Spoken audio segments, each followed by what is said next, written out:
Cecil Hurt with the Tuscaloosa News. Good morning, Cecil. How you doing, buddy? Hey, Cecil. Great, Barry. Hey, Coach, congratulations on your Indians making it to the World Series.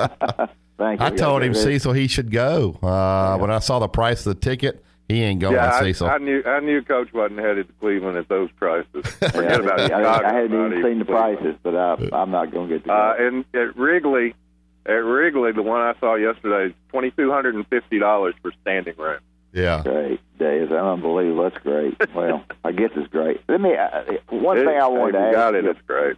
Yeah. Instead of talking about the game, Barry can do that with you.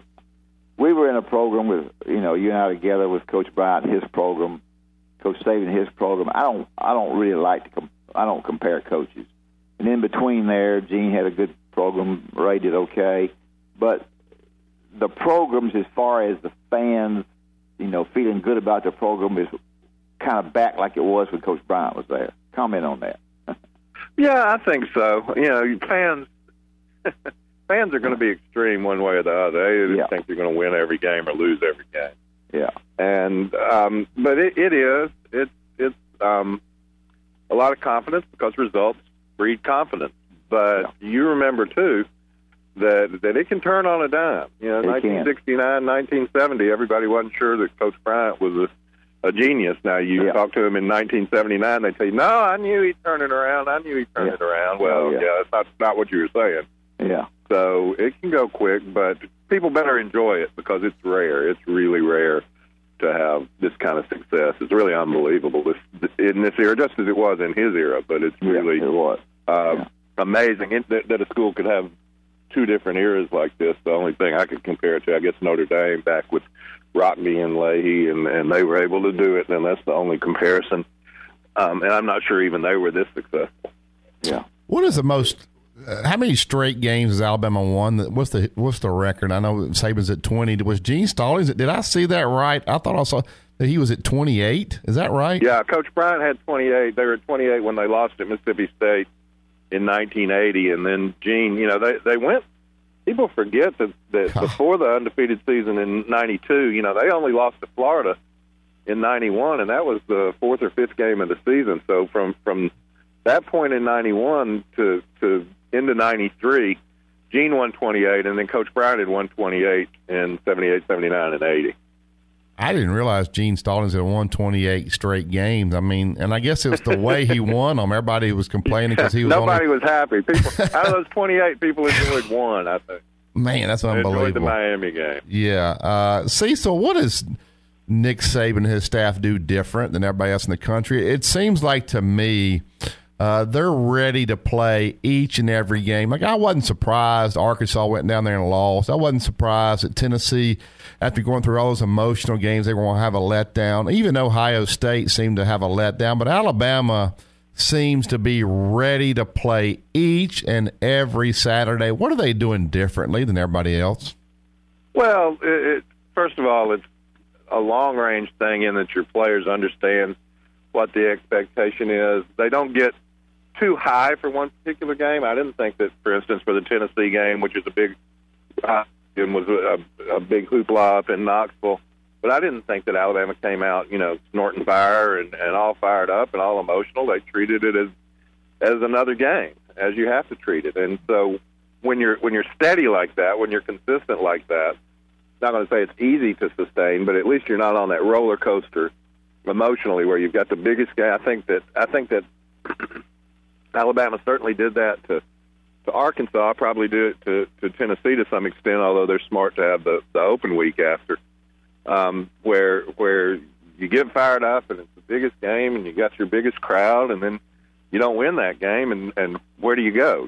What do you do the next couple of weeks? And Arkansas did manage to get past Ole Miss. I didn't think they looked great, and then just got flattened by Auburn this weekend. So you have to be steady with it and consistent with it, and you can't just walk in and tell the players that you're going to do it. You've got a program that's built on that, and guys that have been in that program, and guys like Jonathan Allen been in it 4 years. That's pretty remarkable. Is it hard to distinguish for me between Washington and Michigan? I know they're in the talk, and Washington is kind of out in left field, but they played awfully well. Michigan has played nobody except they did play Wisconsin. Is it you keep up with that pretty close? Is there a difference there between those two teams? There probably is. I like Washington's quarterback, Jake Browning. I like him better than Michigan's quarterback. Washington is more physical. If you just sit back and say, "Oh, that Pac-12 ball," I'm not. They're going to run and shoot Mike Leach and so forth. Washington's pretty physical now. They're pretty tough, as is Michigan. Michigan's just hard to evaluate. Like you said, they've played every game at home. Colorado, I think, is a good opponent, not a great opponent, but a good opponent that they played at home. Their only road game has been Rutgers, so they're going to get tested. I still wouldn't make them, regardless of what happened at Penn State. I wouldn't make Michigan a favorite at Columbus against Ohio State. So we'll see what happens. But they're comparable in many ways. They play good, tough, physical defense. I think they're both well coached. I think that it'll be tough for both. I'd be a little surprised, certainly not shocked, but let me put it this way. It wouldn't surprise me if neither of those teams finishes the regular season undefeated. Yeah, okay, me too. Cecil, Nick Saban's a creature of habit. How will he handle this week? I know he's already got the plan already laid out. What will they do this week? They'll go light early in the week. They'll give them off for the weekend, and then of course it becomes a game prep again on Sunday. Probably get them back in, let them go home Friday night, Saturday, and get them back in Sunday and meet and work on LSU. They'll work on LSU, I would guess, probably Wednesday and Thursday some as well. I don't think they'll be too physical. I think that it's been physical enough for them. They don't need to be any more banged up than they are, but and LSU will handle it the same way. So I think they'll both be fresh, they'll both be rested, and should be a great game. Losing Eddie Jackson, you lose so many different things when you're not just a player, but a guy in the locker room and the meeting rooms there. Do you think these leaders on this team, if Tony Brown is the guy maybe that steps in there, he has had some issues before. Will they step in and pull him aside and say, look now, when you come on here and you're a starter now, the expectations are much higher on all the things that they do. Will the players police him right there to get him ready to play? Some of them might. First of all, it's not a one-to-one. You don't just have a guy that's out and put a guy in, and that's how it is. Different guys' role. Hootie Jones's role will change. Some of the other guys will change. You'll see some of the corners maybe play more safety. It'll depend, nickel and dime, and you'll see. You might see. I would say you stand a chance to see more of Tony for sure. Maybe more of the freshmen. It's a couple of the freshmen too. Shane Carter. You may see more of him. So all those guys, sure, they have to be helped. That's what your senior leadership or your upper class leadership does. Eddie was a guy who could do that, who was that kind of player. So you lose that as well in your locker room. You change. They've got good punt returners. I don't think they have anybody that they have the confidence in that they have in Eddie, whether it's the Xavier Marks, who certainly has the ability to make a big play, but he also, I don't know that he has Coach Saban's confidence in terms of catching the ball, judging the ball, and so forth. So they've got a lot of, as you said, you lose more than just one thing. It's more than just one guy that you go and put in another guy. You got to kind of move the chess pieces around a little bit. Yeah, that's a scary thing. I'm sorry, that's a scary thing when you go into Baton Rouge. You just want to make sure the guy catches the ball first. You're going to put a guy back there that's not used to being in that environment probably.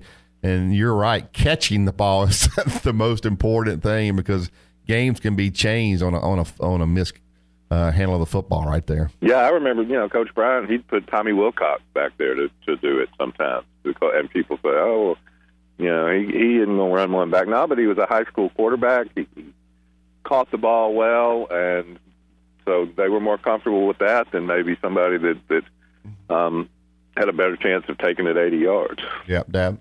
I think Avery Johnson, who's kind of switching over to basketball, has done a really good job in trying to promote the game, promote the home games, and promote basketball. And he's been in a lot of different places and worked hard. So, had a function this last week and be playing. We'll be playing my son's team, Faulkner, the opening game on in the exhibition. Yeah, so I'll be rooting for Faulkner in that one. But I think he's done a good job with them.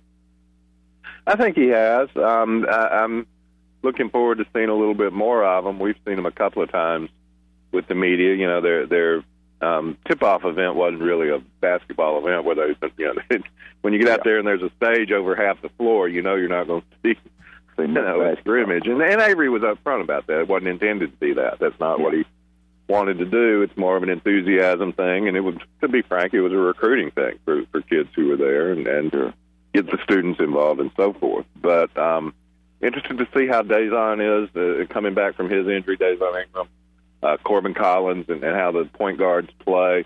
I think they'll be better on the inside. I think this transfer that they've got from Southern Illinois, Bola, I think he's gonna help them be a little more physical, and so I'm interested to see those guys. But they were picked 7th in the league, which I guess is neither fish nor fowl. You know, you're not at the top, you're not at the bottom, but I think they feel like they have the potential to do better than that. Yeah, I agree.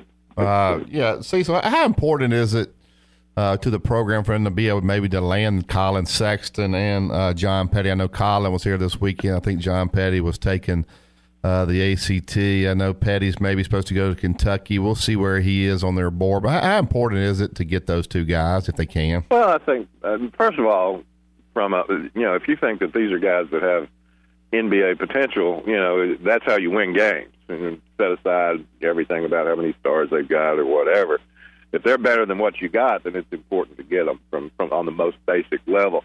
I think what you're talking about for perception, to sort of keep the momentum that Avery has, I think it'd be important to get one of them if you could. Be better to get both. But, I think with Terrence Ferguson last year, people got excited and then they got a little disappointed. As it turns out, he was never going to play college basketball anyway. But I think they'd like to see certainly Colin Sexton would be the one. Petty is a great player, the best player in state now, particularly since Wiley transferred down to Florida. But great to get both. Super enthusiastic, but would really help them to get one if they could get Sexton. Yeah, certainly, Dad. Well, I don't really have anything else. I know that when you have a new baseball, I want to try to name out new baseball coach from Louisiana Tech, and they should be maybe getting better as well. Yeah, they had they wrapped up their fall practice, which I always call spring practice because I got football in my head this time of year. But they wrapped up their fall practice. They've got pretty good pitchers back. Nick Eichel's coming back will help them. And he's really kind of, I think, trying to change the culture over there, put in a lot of rules, a lot of discipline to sort of build the team his way. They've got some gaps. I have no idea who the catcher is going to be, for instance. They'll miss Will Haney. Somebody's got to play third base. We'll see how that works out. So it's going to be a couple of years of rebuilding, I think, for baseball. But they're recruiting hard, and they've got a good facility to recruit to, so they should be okay. Give them some time. Yeah. Well, Cecil, we appreciate you taking time to be on with us, and hopefully you can have a little bit of rest this week with no football game this weekend. So, what's Cecil Hurt do on his off week? No game. Yeah, I'll watch games. I vote on all these awards, and try to know Auburn and Ole Miss, and if you cover Alabama, or if you're a fan of Alabama, a game like Auburn and Ole Miss, that's a huge game. People don't think about it long term, but frankly, I would think if you're an Alabama fan, you don't want Auburn coming in here with a chance to win the West. You want that off your plate. You want them to have a second loss and not have to worry. I mean, you may have to worry about it anyway. You may lose to LSU, but you'd like to see that happen. So that's going to be an interesting game. Several of the national, and of course Clemson, Florida State, I'll watch and be for Dabo in that game and see how it goes. Yeah, do you think Jalen Hurts is going to be first team All SEC when it's all said and done, quarterback? I don't know. I would have said Chad Kelly. Let's see how he does. A couple of games that they have left, because his passing numbers will probably be better. But, if Alabama keeps winning, I would say the other candidates would be that Austin Allen at Arkansas is not going to get it. Knight would have a chance, but I think the fact that Jalen probably looked better than Knight did last Saturday may weigh into that. And then Dobbs, let's see if Tennessee runs the table at the end. But it'll be, and I think some people still, a guy like Dobbs, who's been in the league 4 years, popular guy, great student, he'll get some support from some people. But I think Jalen's got a chance. We'll see how he plays in Baton Rouge. No doubt. Well, thanks, Cecil. Hope you have a great week. Appreciate it. Thank you.